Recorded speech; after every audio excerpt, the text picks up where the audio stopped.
What does it mean to be called crazy in a crazy world? Listen to Madness Radio, Voices and Visions from Outside Mental Health. Sponsored by peer-run support communities Freedom Center, the Icarus Project, and Portland Hearing Voices. Madness Radio can be heard on FM stations on the Pacifica Radio Network and is online at kboo.fm/madnessradio.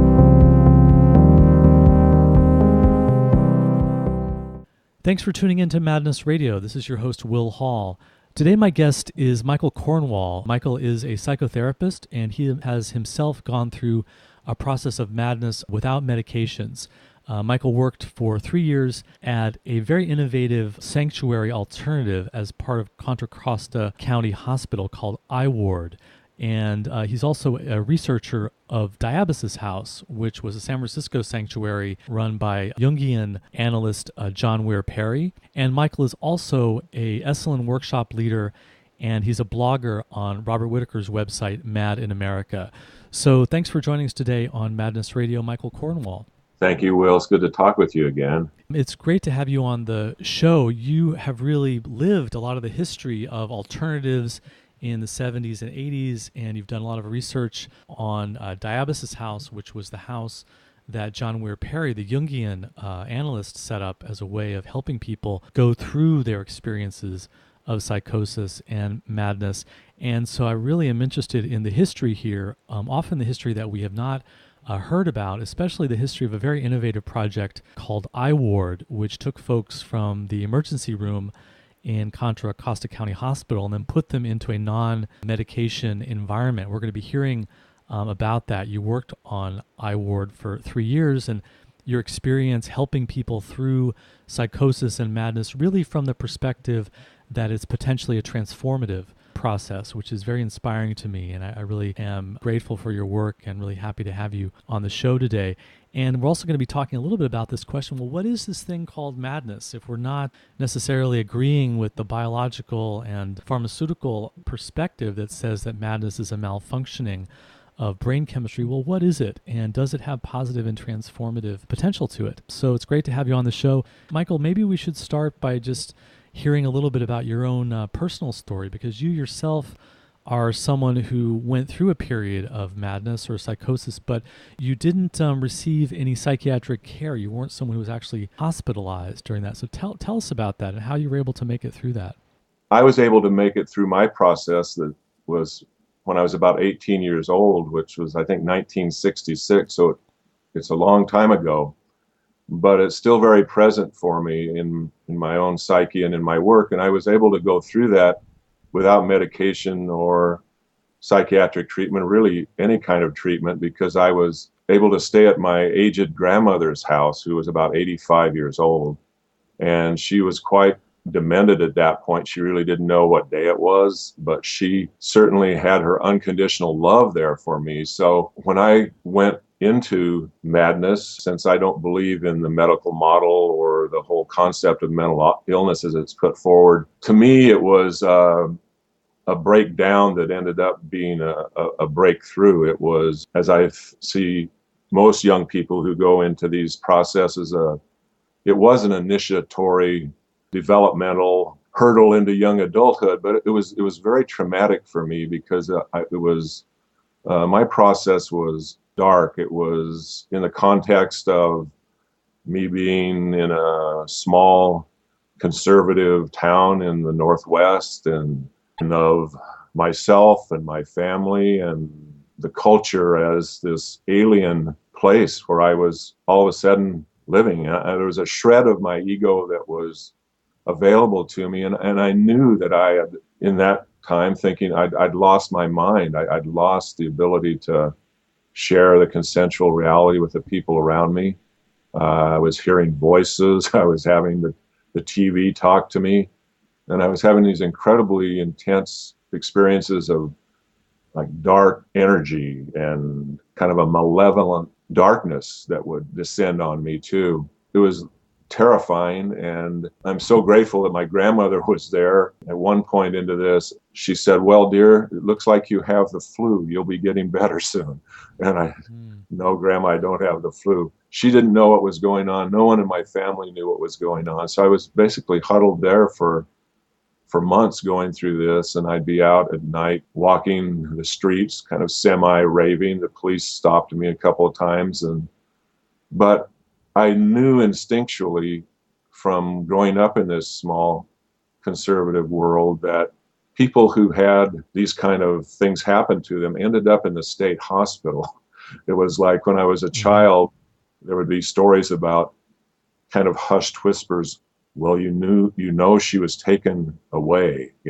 She was taken to the hospital. And, those people just didn't come back. But there's also some inherent feeling that I had that what I was going through had some meaning, although it was so overwhelming and terrifying that I didn't feel the impulse to go seek help from professionals. In fact, I felt like if I did, my whole life would be defined by them for the rest of my life. I know people who've gone through recovery now and is working as a therapist all these years. Sometimes that's a big hurdle to get over, that re-identifying oneself after one's been stigmatized that way. So, but at that time, it was just hell on earth. So you really, in a sense, got lucky that you had this loving, supportive, natural sanctuary with your grandmother. You could stay there, no questions asked. You could kind of be weird. It doesn't sound like you were working or going to school for months, and you were really in this alternate reality, but you had a certain degree of safety. You had a sanctuary that you could come back to. Exactly right. And that, I really believe, is what then later in my life, when I wanted to help people going through this process, the whole reality of sanctuary is, I don't think that word is misplaced. I used to go to my grandmother when it was the worst. I would ask her, Grandma, would you put your hand on my forehead? When I was a little boy and I was sick, she'd put her hand on my forehead, and she'd do that. And so there was this loving connection, human touch. But I must say, at one point, it had gone on for so long and hadn't slept for so long. I mean, I used to sit there at night, as some people know, maybe you do. In these processes, time can really be distorted. Sometimes minutes would seem like hours, being in this state of kind of torment. So I would sit there at night with my finger on the Yellow Pages line of the emergency. They didn't have psych emergency, just an emergency room at the hospital, and saying, if this hits me one more time, I'm going to call them. I just can't take it anymore. But thank goodness I didn't call them. But I was really at the breaking point. And then one day, in terms of what ended up me seeing my madness and others as having a transpersonal, having a dimension that is mysterious. I was kind of an Ayn Rand atheist objectivist. So part of my challenge was that my worldview was very kind of truncated and narrow. Although I was a kind, non-violent anti-war person. Anyway, one day at my grandmother's, I saw a little thin volume there. She wasn't really religious, but there was something there. And I opened it up, and the words that jumped out to me right from the page were, "Come unto me, all ye who labor and are heavy laden, and I'll give you rest." And it was like, right in my forehead, it was like a light went on, like all this darkness and all this terror and alienation and feeling like I was an alien from outer space. Kind of, there's something shifted, like maybe there is love in this universe too that has this kind of numinous power.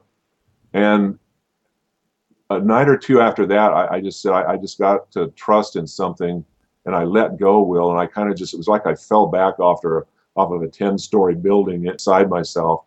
And there was all kinds of explosions of lights and energy and everything. It was pretty amazing. It was like I died in a way. And after that, it was like my heart started to fill with hope. My mind started to clear. The relentless voice that was tormenting me diminished and went away, and I really came out of it. The whole thing had gone on and off intensity for about a year, so it really set the course of my life ever since. That's such an amazing story. I'm really struck by the presence of your grandmother in all of this. I mean, the fact that she would say, well, you're just going through the flu and you'll get better. I mean, it's such a loving, kind of positive thing to say, in a sense. Maybe it was a much better thing than someone freaking out and saying, "Oh my God, you're psychotic. Let's get you some help, and we've got to get you out of this." And what an incredible resource that you had in her and in her love. Yes, and that's so important because at this date now, so many years later, I would say for the people I've known who've been through these processes and the people I've served and in these sanctuaries, reminds me of a workshop I co-led with Lauren Mosier. I'm sure some of your audience knows him, and Matt Morrissey from Birch House. The three of us were on this panel, and we basically agreed that whether it was Mosier's Soteria House or Diabasis House or the I Ward where I was or Birch House or Lang's Kingsley Hall, that the one common thing that really was provided that people needed was that human connection, that human-hearted caring, that was really the healing balm. So I'm a believer now. Some of the trainings I do, and even something I wrote on Mad in America, I actually talk about responding lovingly to people in this madness process. And it's exactly what you said. That's what happened to me with my grandmother. So it sounds like it was really a combination of the consistent love, having that safe place to be, and then also time. Do you feel like the process just played itself out and then it reached a point? I'm really interested in how it was, you think, that you just suddenly flipped to this more transpersonal, spiritual, connected, hopeful space, because you were in such a darkness and so much fear and so much suffering and torment before that. Well, it really was like an epiphany when I read in that book. It was from the scripture, Jesus' words. I'm not a evangelical Christian trying to proselytize here. I'm not a Christian, actually. But the words, "Come unto me, all ye who are labor and are heavy laden, and I'll give you rest." There was something numinous in those words. It spoke directly to my condition, some kind of a spiritual code, And from that point, that was the turning point. It was like the spiritual darkness that I was experiencing. All of a sudden, I realized, wait a minute, I thought this was all there was. But no, there is spiritual light. And yes, I could feel it from my grandmother, but the kind of numinous spiritual light that came through that, I realized that from going from kind of a materialist, objectivist, atheist, I was now someone who could claim my right to have connection with a loving higher power. However, that ended up being defined. Now, was your sort of previous identity as the materialist objectivist, would you say that was less of an open-hearted, less emotionally expressive you? And then the transition when you saw this incredible numinous message from the scriptures, was that a heart-opening experience? Was that the turning point? Was when you kind of moved from a more head disengaged person to a more open-hearted person?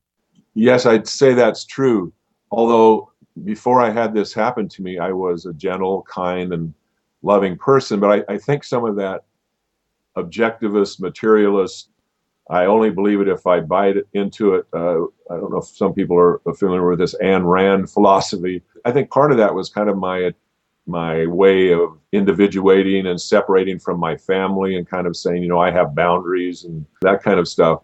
But after going through that immersion in that dark experience for months, then to have kind of a co-equal light, that's what was the real significant thing. But I must say now in my work and ever since then, I realized too that kind of spiritual darkness, or that chthonic, Dionysian, mad world feeling, that's also part of our birthright. And I think I object to some of the emphasis on the spiritual emergency thinking that the elevator only goes up, that spirituality is only filled with light. And I'll talk a little bit later about one of the people I worked with on I Ward who had this kind of polarity of dark and light, and kind of integrating those two, I think, is part of what happens during madness too. And the underworld journey, if a person gets stuck there, that's really bad. I almost got stuck there.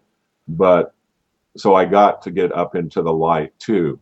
So the underworld for you was really a lot of fear, and were you having like all kinds of violent images, or were you said that there were like malevolent forces? I mean, you really felt terrified, it sounds like.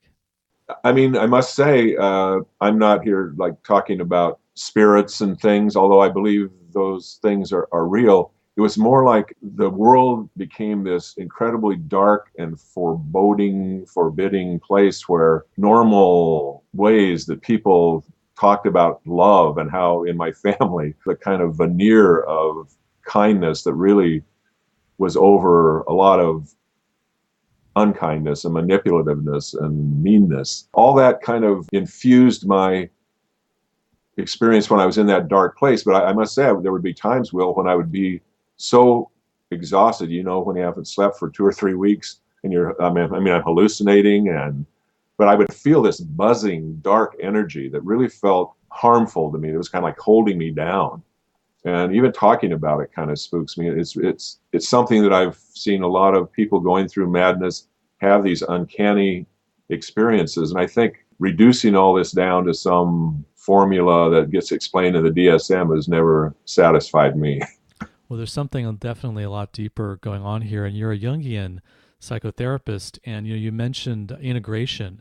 And it sounds like, in a sense, because we were talking about your transition from someone who was sort of mentally, you were very into a kind of mechanistic and materialist view, to being open to more transpersonal and spiritual perspectives. It sounds like there was some kind of process of development that went on where your madness was really a gateway or a stepping stone for you to contact new parts of yourself and awaken parts of yourself to bring you into greater wholeness, to complement this kind of more one-sided person that you had been, to open you up. And it was a forceful process, but like force in the sense of birth, that birth can be painful and dark and terrifying and, in a sense, violent, but it's needed to make something new.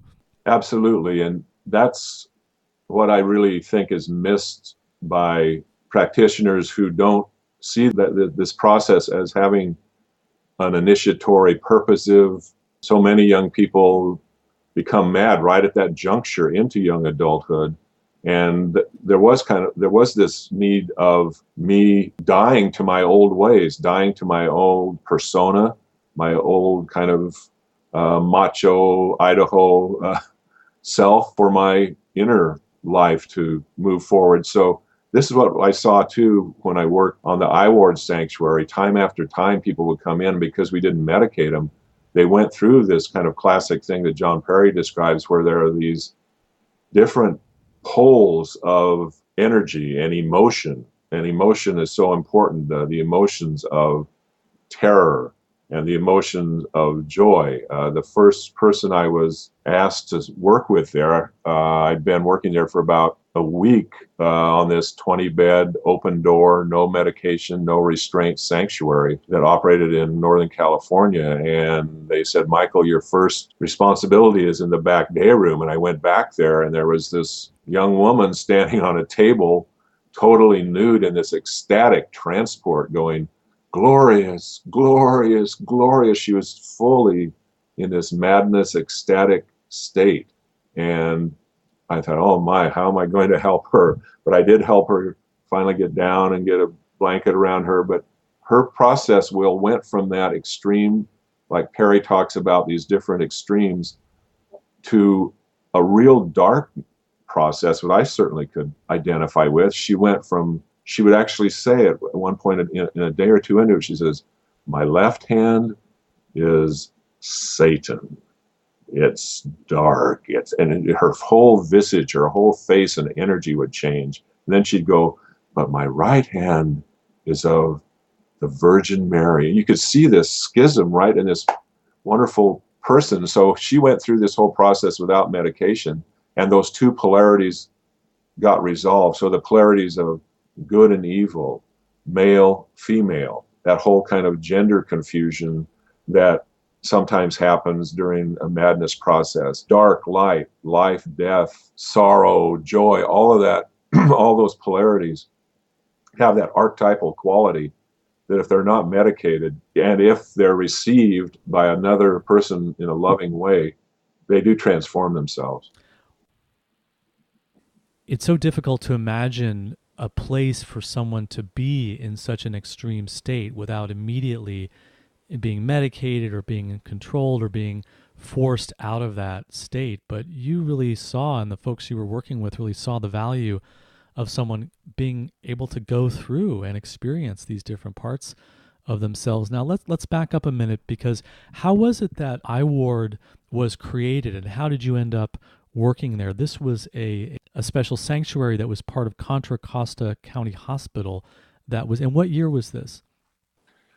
I started working there in 1980, and it had been open for about 5 years. The history of this, I think, is very important too. Some of it's been rewritten by psychiatry. Some of it's been oppressed. Back in the early 1960s, just to give a little bit of the history, Richard Price, who was the co-founder of the Esalen Institute, got together with Michael Murphy, and they formed Esalen. And Richard had been through his own process, had been shock treatment and forced hospitalization. And they wanted Esalen to be, if not an outright sanctuary, to support these kind of things. So they started doing these long conferences, somewhere a month long, where pioneers like R.D. Laing and Fritz Perls, John Perry, Gregory Bateson, Alan Watts, Eric Erickson, these people would get together and meet and talk about madness, what is it? And they actually came up with an initiative of alternative views and approaches to psychosis. Stan Groff was part of that. So out of that, Esalen Institute, with the help of John Perry, and Lauren Mosier was involved some, and also the man Stanley Marison, who formed iWard, they went to the Agnew State Hospital and started the largest ever National Institute of Mental Health funded first episode psychosis program. Most people don't know about this. The research findings were suppressed, finally got published a few years after it. But what it was, there was a large group of young men in their first episode of madness who got Thorazine, and a large group, I think there was about 50 in each group, who didn't get anything but placebo. It was a double-blind study. Nobody knew who was getting what. And of course, for the people who got the Thorazine, their so-called symptoms rapidly were decreased or suppressed. The people who didn't get the medication went through one of these processes, like went on a Diabasis or iWard. But what was remarkable, at 3-year follow-up, the people who didn't get the medication had a 75% lower rehospitalization rate. I was just at a conference a week or so ago where Bob Whitaker was quoting these results. These results then went to John Perry, who went to the San Francisco mental health people and said, let's do a sanctuary based on these Agnew hospital efficacy results. So he was able to open Diabasis House there. Stanley Marison came to Contra Costa County and opened iWard.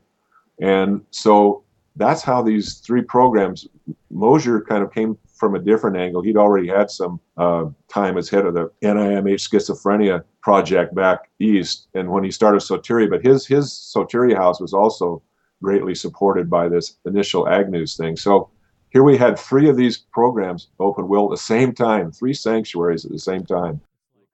It's like a psychiatric spring, in a sense. It was so wonderful. And so I was working, I moved from Idaho, just to give people a little history. I was up there, and I was going to go into the Episcopal priesthood and be a counselor for people who were in distress like I had been.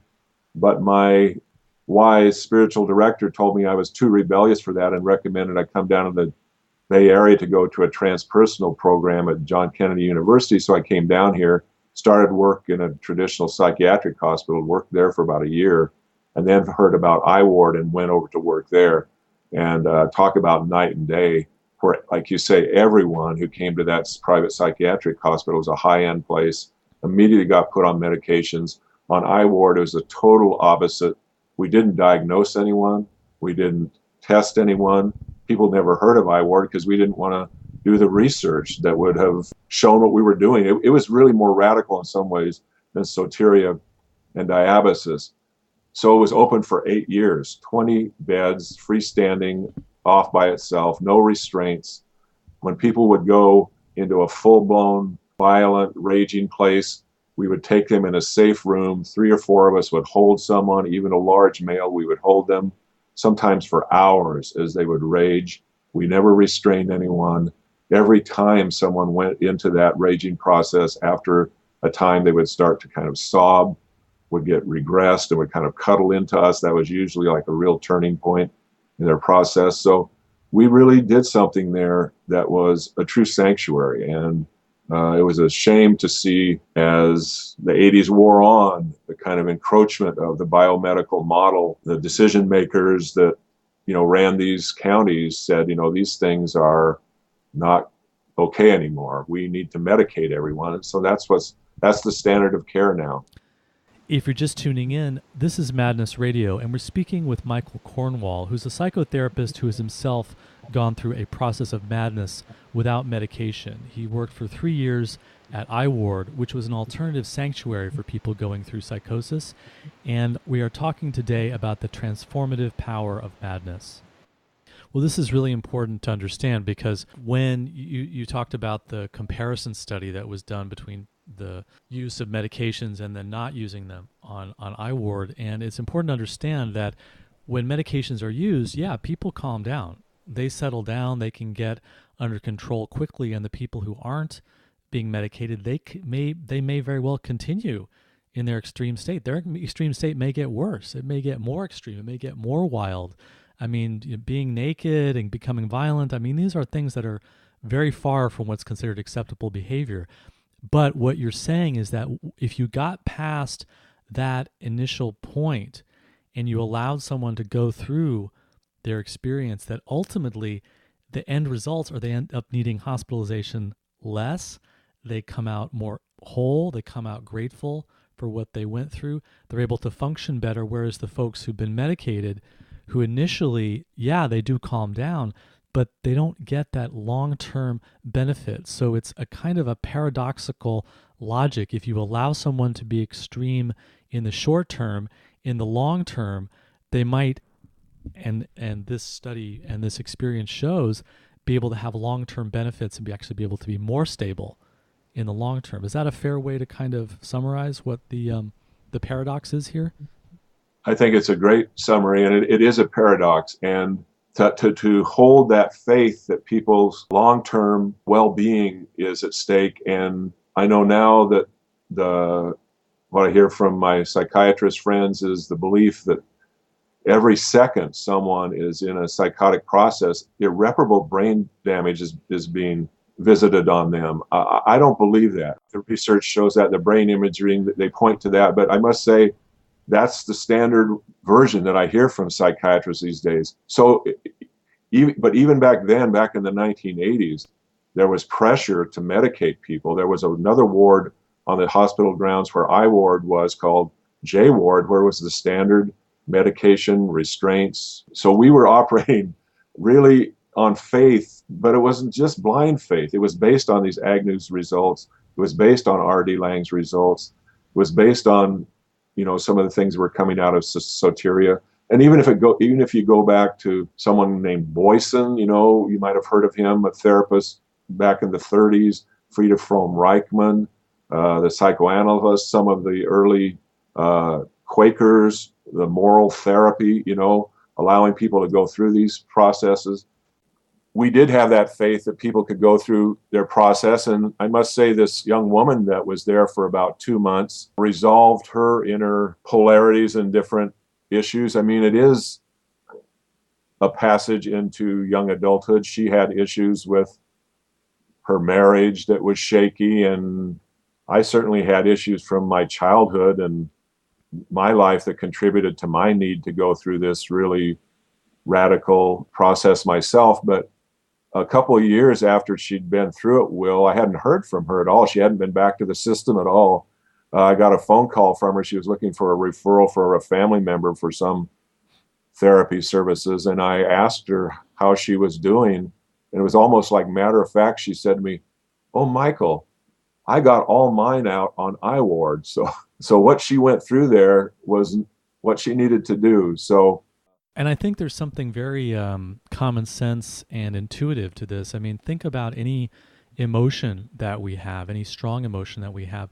If we just interrupt it, if we just suppress it, if we just say, no, that's not okay, and we try and get rid of it, it doesn't allow the emotion to do what it needs to do in a natural process, that it actually can be damaging to us. It comes back to haunt us later. And actually, a lot of times you just need to be in strong emotions. And if you look at madness as just an extreme of so-called normal spectrum of behavior, then it makes sense that this is a natural process and people need to be given the space and opportunity to just express themselves and to explore it and to go through it. And then eventually they will come back to where they need to come back to.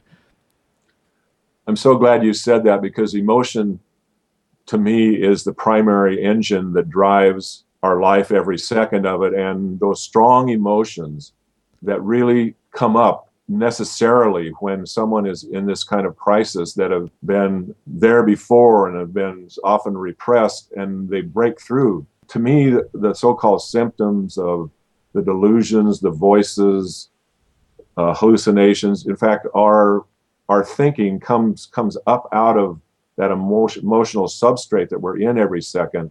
So I think what the medications do, I know what they do, they dampen the emotion.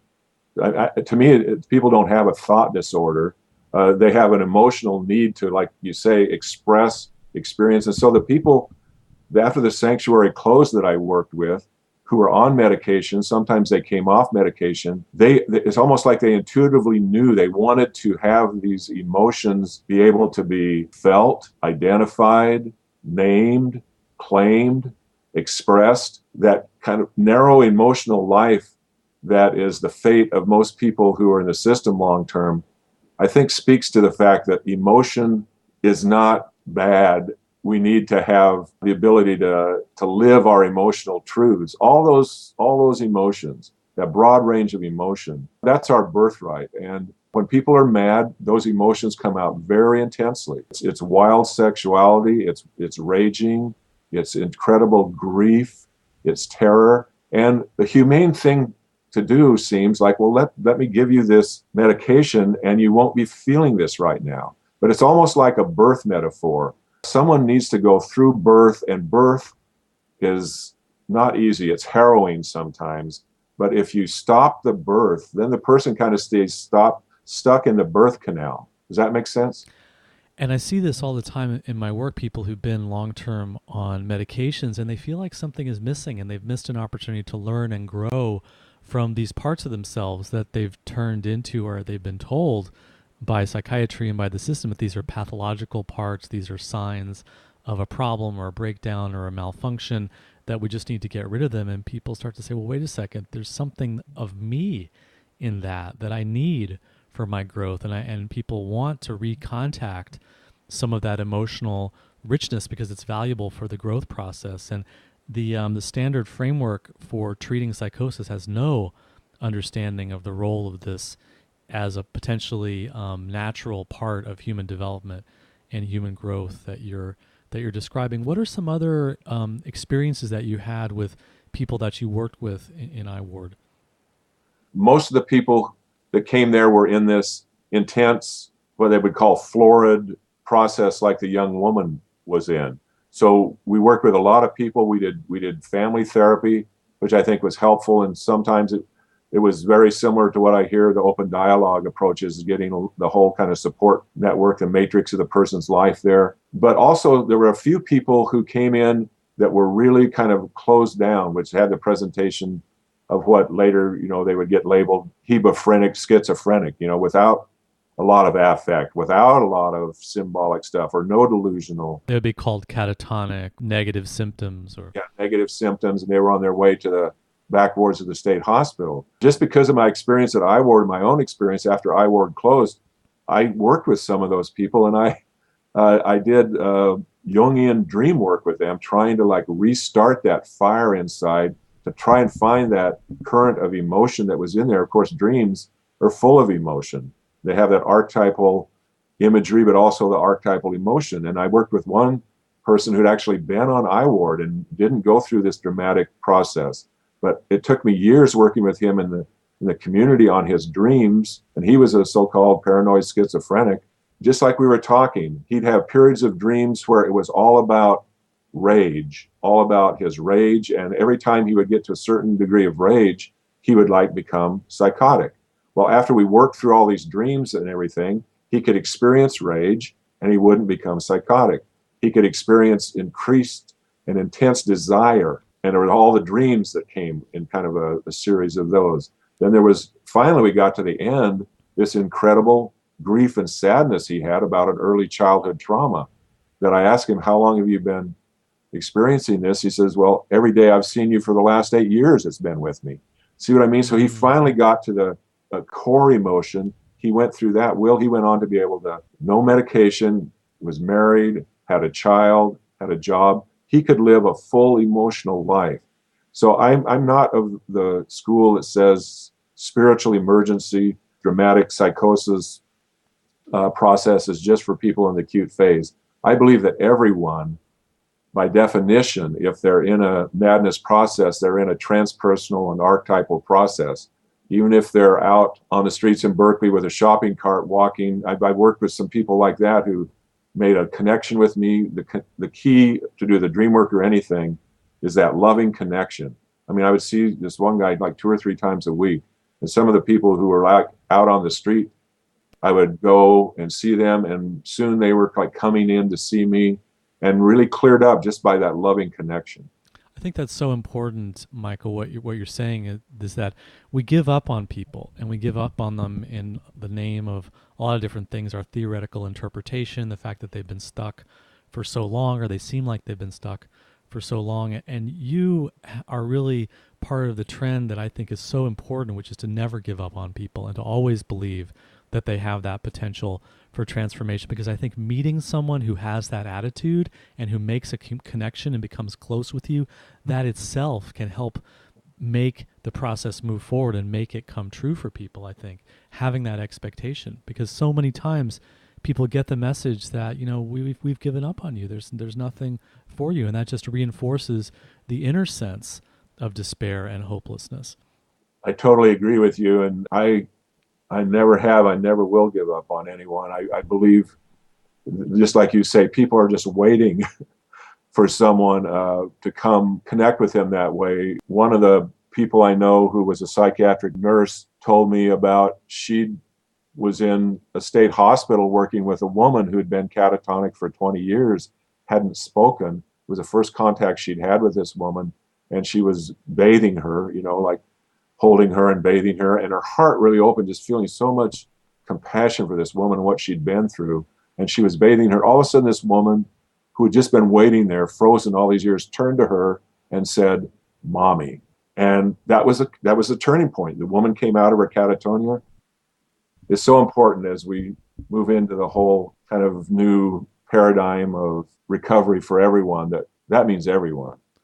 And Michael, tell us about your research on John Perry's Diabasis house, which was a sanctuary house in San Francisco, very similar in a lot of ways to iWard. People were supported to go through their madness experiences with the expectation that it had meaning, and it didn't need to be medicated, and art and creativity and dream work were used to really contact these deeper parts of people's experience. Tell us about Diabasis House. Yes, well, that was another wonderful experience I had, was to get to know John Perry, who actually came over and was very collegial and met with the iWard staff and was telling us about his work. And I said, that's the guy I want to be my therapist. My whole time after I went through my madness process, I never talked to anybody about it. I'd never been in therapy about it. I felt unsafe doing that. But when I heard Perry talk about his work, so I went into analysis with him for 4 years, starting about 1981, and was able to talk about, what I'd been through and everything. And then that shifted into, after my analysis was over, becoming friends and colleagues, and then me doing a doctoral follow-up study on Diabasis, which was a smaller, about a 7-bed place in San Francisco, very similar to iWard and Satiri in terms of the loving sanctuary energy, but Diabasis didn't stress the whole need for family therapy and all the work that we did on iWard. They really believed, and I believe Perry was right on this, the psyche obviously can go through these experiences without the family necessarily being involved. Although I think the open dialogue thing is wonderful, but it also can be done if those archetypal energies are understood and solicited. So the people who went through their process at Diabasis House had basically the same results. About 80% of them weren't in the system after they went through that. One remarkable person that I interviewed for my research was an attorney, a young attorney, whose family had kind of set her on this path to be a lawyer, but her soul didn't want to be a lawyer. So she went through this whole deep process at Diabasis without medications, came out the other side, and she never practiced law. She's a very, very happy artist. So Perry, I think, had a great continuation of Jung's work on madness, and not being a shy person. In the mid-'80s, I asked John if he would be my mentor, because when John was 22, Jung visited Perry's house. Perry's father was the bishop of the Anglican Church in the United States, and Perry had a dream that he brought to Jung the next morning. Then after World War II, Perry ended up being in Zurich, and Jung said, I don't want you to be an analysis with me. I want you to come see me every 2 weeks, and we'll talk for an hour or two. Go be an analysis with Tony Wolff and C.A. Meyer. So Perry's in this dual analysis, but while he was there, he was seeing Jung all the time. So I wanted that kind of free-ranging discussion with Perry, and he said, sure. So I would go over to Marin County for about the next 15 years, every month or so, and we'd hang out.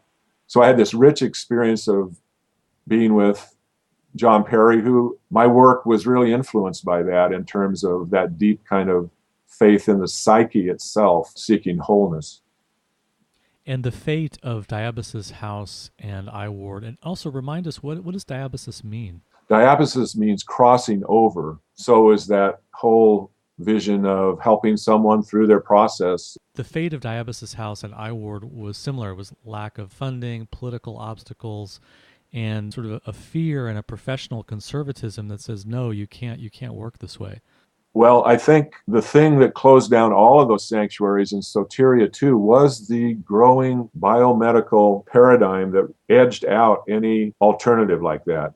So the pressure was on the county mental health directors and decision makers that funded those programs of these programs, these sanctuaries are no longer consistent with the standard of care that is being advanced by psychiatry, that is really being supported by the NAMI. Parents really wanted a different vision of care. And so in the 1980s, actually, there was legislation passed in California, the Bronson legislation, which not only was instrumental in the sanctuaries closing, but said that all funding should go for people with so-called severely and persistently mentally ill. So even people like me who was doing therapy in these community clinics, we were cut off too. So the whole world shrunk down, Will, in terms of the whole emphasis on the psychology, the soul of people, to where basically it was medication, case management, and that persists to this day, doesn't it? And were there times when you worked with people and they just didn't seem to get better, or they got worse, or maybe this wasn't the right approach for them? Well, like I said, that one client that I ended up working with for about 8 years in the community that didn't benefit directly from the I Ward Diabasis kind of acute first episode approach, he had a much deeper kind of wound that it took a long time to heal. But I must say, I've never worked with anyone in the community who was on meds or off meds who didn't benefit from that kind of heart-centered focus on them reclaiming their emotional life. I just haven't seen it. I was recently called to go help someone, a family whose son had been on meds for 10 years. And it was immediately clear that he was just waiting for someone to listen to him. So a lot of it is being in that receptive mode. So many times we interrupt and we ask questions. And I spent 40 minutes with this young person. Well, he's in his 30s now. And he just poured out his whole kind of story in 40 minutes. And I didn't say a single word. So I'd recommend any therapists out there listening, try listening a little more with your clients, because they really have a story to tell if we can kind of get out of the way. I think that all the research really points to the truth of that you're saying, that it's really the human connection. That really is what breaks down with madness, and that's really what heals people. And if we can what doesn't matter which modality, doesn't matter which tradition people come from, it's all about that relationship and that human connection. And that's the tragedy, is that we've got a treatment system that doesn't value that sees things in terms of medication and control and stabilization, and loses sight of the humanness of what people are going through. And so the Jungian analyst John Weir Perry, who started and directed Diabasis, he was a real mentor and influence for you. What were some of the main things that you got from your studies with him? Well, the main thing was this model of being with someone that you just described so well, of being with them, that human-heartedness and receiving their process, no matter what it was. But also it was this encouragement to be a free thinker. He told me that Jung made it clear to him and all the Jungians who were there in Zurich, don't be like me, go do your thing. And so how that got realized by me was one evening I was at John Perry's house and I told him something that I felt like I discovered that made his jaw drop. I'd never seen him kind of at a loss for words, and he was almost giddy, saying, we all miss this, Michael. You found something here very valuable. You must publish it. You must publish it. And so let me just say, for some listeners, this may seem a little esoteric, but for the Jungians or people who are interested in the mythological, transpersonal level of madness or consciousness, in Jung's autobiography, Memories, Dreams, and Reflection, there's a great emphasis on his first dream, where you might remember that, Will, where he goes down into an underground chamber. He's a little boy and he's young when he has this dream. It's like the seminal dream that sets his whole course of being who he was. And there's an altar there, and on the altar is this large, he doesn't know what it is at first, but it's this living form there that turns out to be this chthonic, phallic, underground deity. And all of a sudden in the dream, his mother is there at his side and says, yes, just look at him, the man-eater, kind of with scorn and hatred and fear. And Jung woke up and he describes his whole life being affected by this dream, all of his understanding of the unconscious having a lot to do with this kind of underworld experience. So it relates to me because my madness experience was a very underworld experience. So at one point I was connecting the dots on this and realized that nobody, not John Perry or any of the Jungians I'd read, Hillman or Jung himself, connected the dots with this underground force being the god Dionysus of antiquity, this liberating, the mad god. So I told this to Perry one time, that this was clearly a vision that Jung had of the mad god Dionysus. That's one of his epiphanies of his madness and his savagery and his whole kind of uncivilized, talk about emotion. Dionysus represents this outside the walls emotion. So I think I just wanted to say that these kind of energies that I felt touching me, that I saw in that young woman when she was saying half of her is full of this dark, earthy, scary energy, that some of that's the hardest thing for us to accept, I think, in ourselves or when people are mad, that there is this uncanny archetypal level of the psyche that in our modern science the last 200 years, we pretty much said our light of reason will banish all of these kind of specters. Well, it's really interesting that you mentioned the Greek god Dionysus, because so much of Western civilization prides itself being based on Greek philosophy and the tradition that comes from Greek civilization, and even the most rational of the Greek philosophers and writers and theorists very, very strongly believed in what you're saying and the vital power of mythology and the gods as an active influence in our lives. And somehow we've taken what we think, is the rational part, and we've forgotten about this deeply, deeply irrational, mad side. And it makes me think, Michael, about, the role that madness played in Jung's own learning and teaching, because he himself went through a period of what could be called psychosis, and then he wrote the Red Book out of that, and he developed this incredible understanding and learning from that as the wellspring of his entire philosophy, and his entire science came from the insights and knowledge and experiences that he himself went through in his madness. And so you're saying that his early dream shows this process, and it's something that he himself recognized, and it wasn't acknowledged very much in the Jungian community. Recently, we had the publication of Jung's Red Book, and if you read it, it's pretty out there. I mean, it's the writings of someone who is pretty much going through a madness experience, and Jung said, wow, this doesn't seem rational. It doesn't make sense to a certain scientific mind. But it's absolutely true that my own creativity, my own insights, my own development of psychology came in large part from my own experiences of madness. And I think that's a big part of the message here, that instead of just tossing these parts of ourselves aside as if they're just broken or pathological or misfiring neurons in our brain chemistry, that we really need to value them as creative potential sources of discovery of parts of ourselves that we absolutely need. You said it beautifully, and there are gifts from our madness. Madness isn't a pathological thing. It's a mystery. It can be painful, but all those levels that you mentioned of Jung, and yes, I recommend anybody looking at the Red Book and imagining that he wasn't in just what we're describing. It's a source of incredible creativity. And I think our last couple of centuries of so much valuing reason over the emotional, over the irrational. The king Pentheus said to Dionysus in one of the plays, said, "I am going to lock you in an iron cage." That's what he said to the irrational God.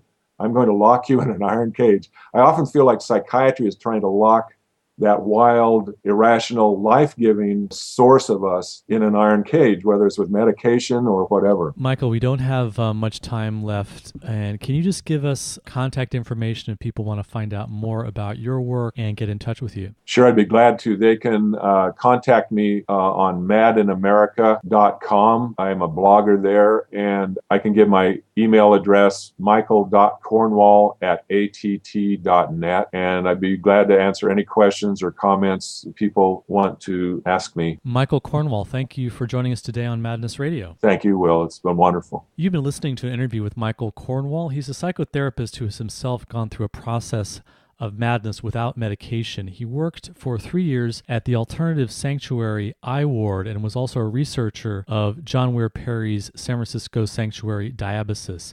Michael is a Esalen workshop teacher, and he's a blogger on madinamerica.com. That's all the time we have on Madness Radio. Thanks for tuning in. You've been listening to Madness Radio, voices and visions from outside mental health. Madness Radio is co-sponsored by peer-run support communities Freedom Center, the Icarus Project, and Portland Hearing Voices. Hosted by Will Hall, music producer is John Rice, with technical assistance from Jeremy Lantzman. Listen to our internet stream, podcasts, and show archives at madnessradio.net. Madness Radio can be heard on FM stations on the Pacifica Radio Network, including KBOO in Oregon, WXOJ and WBCR in Massachusetts, Alaska's KWMD, and WPRR in Michigan. If you have an idea for a story or guest on Madness Radio, to help get us broadcast on a station near you, or if you just want to share what's in your head, contact radio@madnessradio.net.